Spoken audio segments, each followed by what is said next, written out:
Sohan sir अर्थात DPSP वाले sir अब ऑनलाइन आ गए हैं तहलका मचाने के लिए।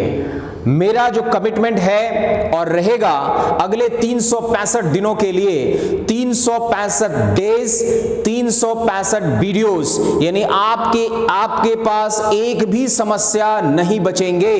अब बताइए कि 365 दिन अगर आदमी पढ़ेगा, 365 वीडियोस देख लेगा, तो सोच लीजिए कि इंग्लिश कहां से कहां चला जाएगा, राइट? अपने स्टाइल में, चूंकि अभी नया सेटअप है, अभी हम लोग इनिशिएटिव ले रहे हैं, तो थोड़ी बहुत परेशानियां आ सकती है, लेकिन सारे परेशानियों पे काबू पाते हुए, विजय पाते हुए आगे बढ़ेंगे और डेफिनेटली हम लोग इसमें भी सफल और कामयाब होंगे। और सफलता सिर्फ हमारी नहीं, हम लोगों के लिए ही, हमारे फैकल्टी और हमारी टीम या स्टाफ लोगों की नहीं, सफलता आपके लिए। अगर वाकई में आप सफल होंगे तो हमारा संस्था सफल होगा, इस चैनल का मकसद सफल होगा। आपकी सफलता में ही इस चैनल की मकसद छुपा हुआ है। इसलिए अब हम आपके पास टोटली फ्री सारे वीडियोस रहेंगे। हर दिन शाम 7 बजे वीडियोस अपलोड कर दिए जाएंगे नए नए टॉपिक पे। अलग अलग टॉपिक का अलग अलग कई सीरीज ऑफ वीडियोस को प्लेलिस्ट बना दिया जाएगा। उस प्लेलिस्ट पे जाके आप सारे टॉपिक को क्लियर कर सकते हैं। देखिए, बेसिकली इंग्लिश में प्रॉब्लम कहां आता है, हम लोग एक हवा बना के रख दिए हैं, खास करके यूपी और बिहार के स्टूडेंट के लिए, कि इंग्लिश बहुत टफ है, बहुत कठिन है। लेकिन ऐसा नहीं है। इंग्लिश को आराम से अगर पढ़ें, शिद्दत के साथ पढ़ें, तो वो भी अपनी हो जाती है, राइट? तो इंग्लिश पढ़ना बहुत आसान है। हमारे साथ पढ़ेंगे तो और भी ज्यादा आसान आप महसूस करेंगे। तो स्टार्टिंग हम देखेंगे, थोड़ा सा डिफरेंशिएट करेंगे कि इंग्लिश को कैसे डिफरेंशिएट करेंगे, कैसे पढ़ना है। बेसिक नॉलेज होना बहुत जरूरी है। तो जैसा कि इंग्लिश लैंग्वेज में आप सभी जानते हैं कि इंग्लिश लैंग्वेज में कई भ्रांतियां भी हैं, कई कॉन्सेप्शन भी हैं, कई मिसकंसेप्शन भी हैं, राइट कॉन्सेप्शन भी है और मिसकंसेप्शन भी है। तो स्टूडेंट को बहुत ज्यादा कंफ्यूजन होने के कारण खास करके मैंने इंग्लिश को 2 भागों में बांटा है। आखिर पढ़े तो पढ़े कैसे, जब इतना कंफ्यूजन है? जाहिर सी बात है कि ये जो इंग्लिश है, ये जो इंग्लिश लैंग्वेज है, ये सब्जेक्ट नहीं है, इट्स अ लैंग्वेज। अगर ये सब्जेक्ट रहता तो इस पे मास्टरी हासिल की जा सकती थी, लेकिन किसी लैंग्वेज पे मास्टरी हासिल करना आसान बात नहीं है। और ये तो अपना मदर टंग भी तो नहीं है, ये अपने देश में ये हमारा मातृभाषा भी तो नहीं है, ना तो क्षेत्रीय भाषा है, ना ही मातृभाषा है और ना ही राज्य भाषा है। तो सोच लीजिए, ये दूसरे देशों का ये भाषा है। इस भाषा को सीखने के लिए जद्दोजहद तो करना ही पड़ेगा।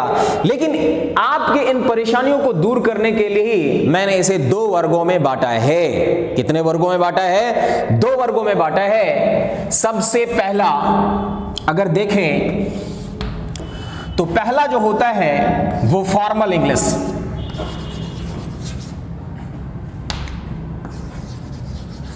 पहला जो होता है वो फॉर्मल इंग्लिश। फॉर्मल यानी जो इंग्लिश रिटन मोड में हो, और फॉर्मल इंग्लिश को का ही हम इस्तेमाल जितने भी रिटन एग्जामिनेशन होते हैं, जितने टाइप ऑफ रिटन एग्जाम्स होते हैं, उन सारे एग्जाम्स में इसका इस्तेमाल किया जाता है, राइट? इसमें आपको कोई कंफ्यूजन नहीं होगा। दुनिया का कोई भी व्यक्ति फॉर्मल इंग्लिश अगर आपको पढ़ा रहा है या आपको नॉलेज दे रहा है या आपको नॉलेज इंपार्ट कर रहा है, तो इस इंग्लिश में कोई कंफ्यूजन नहीं है। कंफ्यूजन है किसमें? तो दूसरे टाइप ऑफ जो इंग्लिश है, जिसको हम लोग बोलते हैं इनफॉर्मल इंग्लिश। इनफॉर्मल इंग्लिश, इसमें बहुत मिसअंडरस्टैंडिंग है, बहुत मिसकंसेप्शन है। लेकिन हम इस इंग्लिश को रिटन एग्जाम्स के पॉइंट ऑफ व्यू से नहीं पढ़ते हैं या उसमें इसको पार्टिसिपेट नहीं करते हैं। इसको हम लोग स्पोकन में यूज कर सकते हैं। जिन बच्चों के लिए स्पोकन बहुत मायने रखता है, और जाहिर सी बात है कि English not a English is not a national language, it's international language. English जो है इंटरनेशनल लैंग्वेज है। इंटरनेशनल लैंग्वेज होने के कारण ही हम इसे स्पोकन में रख सकते हैं। किसको? इनफॉर्मल इंग्लिश को स्पोकन में रख सकते हैं, या पर्सनालिटी डेवलपमेंट पीडी में इसका हम कंपैरिजन कर सकते हैं या रख सकते हैं। लेकिन जिन लोगों को स्पोकन सीखना है, जिन लोगों को पर्सनालिटी डेवलपमेंट सीखना है या अपने एनवायरनमेंट को थोड़ा सा इनहेंस करना है, खास करके स्पोकन के पॉइंट ऑफ व्यू से, तो हम इनफॉर्मल इंग्लिश को क्या करते हैं? लीड कराते हैं। लेकिन अगर आपके पास स्पोकन इंग्लिश बोलने का या पर्सनालिटी डेवलपमेंट का कोई इरादा नहीं है, नहीं सर मुझे सिर्फ और सिर्फ एग्जाम्स में स्कोरिंग कैसे हो जाए, रिटन इंग्लिश या रिटन एग्जामिनेशन को कैसे क्रैक किया जाए, बस मुझे उतना पढ़ना है, उसके लिए ये पहला पार्ट ही काफी है। फॉर्मल इंग्लिश जितने भी भारत में जितने भी एग्जाम्स हैं, सारे एग्जाम्स के लिए इस इंग्लिश का प्रयोग किया जाता है। Right, got it. अब फॉर्मल इंग्लिश के भी कई प्रकार हैं, कई भागों में से बांटा गया है। थोड़ा सा देखते हैं कि क्या किस में बांटा गया है।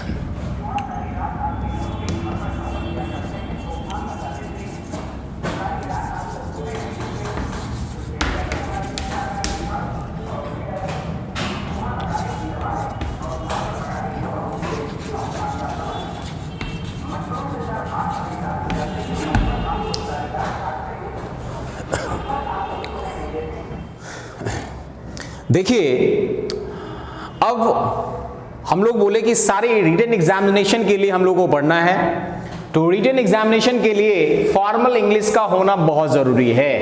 Formal English all written examination के लिए ये प्रेफरेबल है। अब फॉर्मल इंग्लिश को भी 3 भागों में बांटा गया है, 3 सेगमेंट में हम लोग पढ़ेंगे। सबसे पहला हम लोग पढ़ेंगे ग्रामर, दूसरा पढ़ेंगे वर्ड, और तीसरा पढ़ेंगे कॉम्प्रिहेंशन।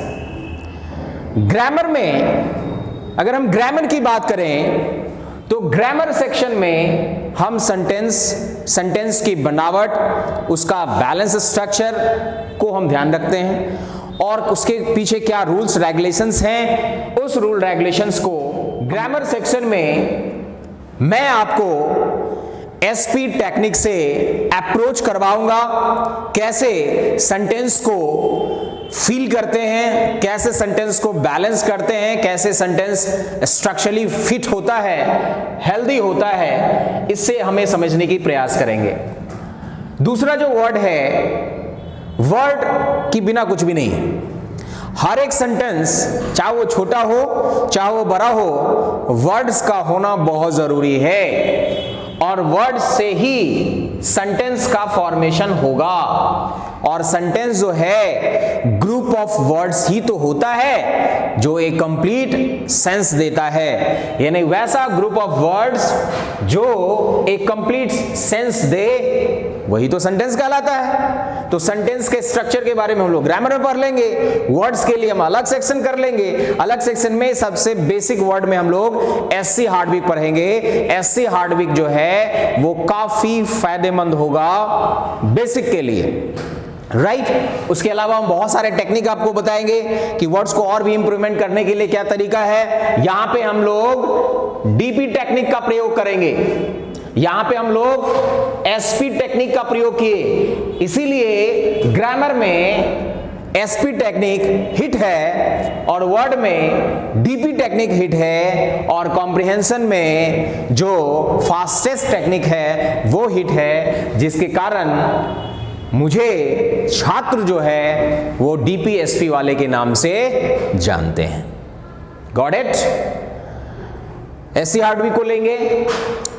बहुत सारे ऐसे वर्ड्स हैं जो आसान वर्ड्स होंगे, जो टफ भी होंगे और मॉडरेट भी होंगे। हर का अपना एक लॉजिक है। टिकली हम लोग ट्रिक के थ्रू हम लोग मूव करेंगे। वर्ड का बनावट कैसा होता है वो ध्यान रखना है, किस वर्ड को याद करना है और याद कैसे करना है वो मैं आपको बताऊंगा। कॉम्प्रिहेंशन, कॉम्प्रिहेंशन जो है एक प्रकार से पैसेज होता है। इस पैसेज में कई प्रश्न एमसीक्यूज टाइप में होते हैं जो इस पैसेज के आधार पर, इस कॉम्प्रिहेंशन के आधार पर आपसे पूछे जाते हैं। और पैसेज कई प्रकार के हो सकते हैं, राइट।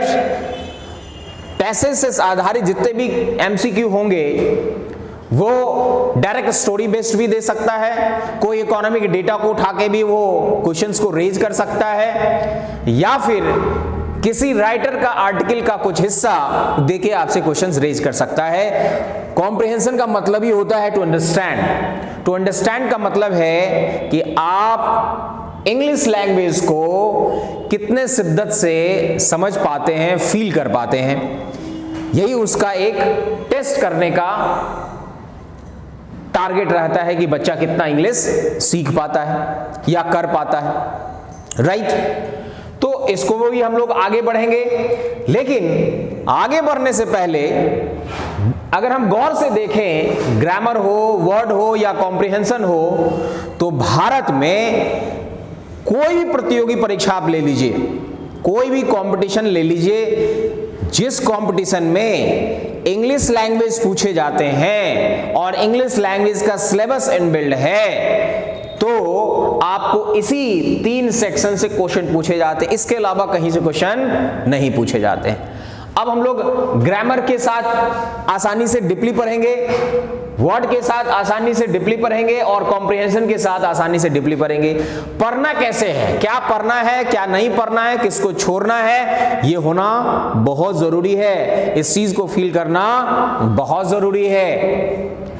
तो ये जो मेरा ऑनलाइन क्लास स्टार्ट हो रहा है सोहन सर का, डीपीएसपी वाले सर, जो कि हर दिन शाम 7 बजे कंट्रोवर्सी यूनिवर्सिटीज पे अपलोड किए जाएंगे, आपके लिए, आपकी सफलता में ही मेरी सफलता छिपी हुई है। और ध्यान रहे, इंग्लिश लैंग्वेज को कंप्लीट कराने में अगर कंपटीशन के पॉइंट ऑफ व्यू से देखा जाए तो 4 से 5 महीने का कोर्सेस हैं, लेकिन मैं सिर्फ 4 से 5 महीने आपके साथ जुड़ा नहीं रहूंगा, 365 दिन जुड़ा रहूंगा, क्योंकि सिर्फ और सिर्फ सिलेबस को कंप्लीट करवा देना ही हमारी रिस्पॉन्सिबिलिटी नहीं रहेगी। हमारी रिस्पॉन्सिबिलिटी होगी आपका सिलेबस आपको कंप्लीट कराना, साथ ही साथ आपके साथ प्रैक्टिस करवाना और साथ ही आपको फाइनली अंतिम रूप से चयनित करवा देना और सेलिब्रेट करना।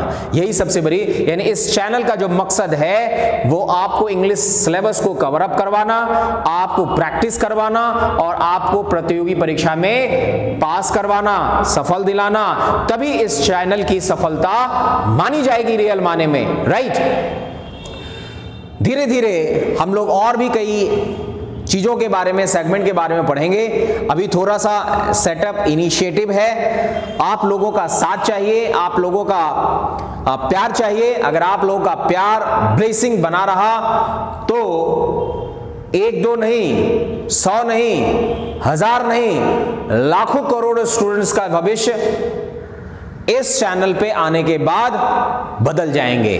तो जल्दी से इस चैनल को सब्सक्राइब कीजिए, जो कि इस चैनल का नाम क्या है, कंट्रोवर्सी यूनिवर्सिटी। Very good. इस चैनल को, कंट्रोवर्सी यूनिवर्सिटीज को आप सब्सक्राइब कीजिए, लाइक कीजिए और अपने दोस्तों में शेयर कीजिए जितना ज्यादा हो, ताकि भारत में ज्यादा से ज्यादा बच्चों को इंग्लिश सीखने के लिए इस प्लेटफॉर्म पे आने के बाद सफलता हासिल हो जाए।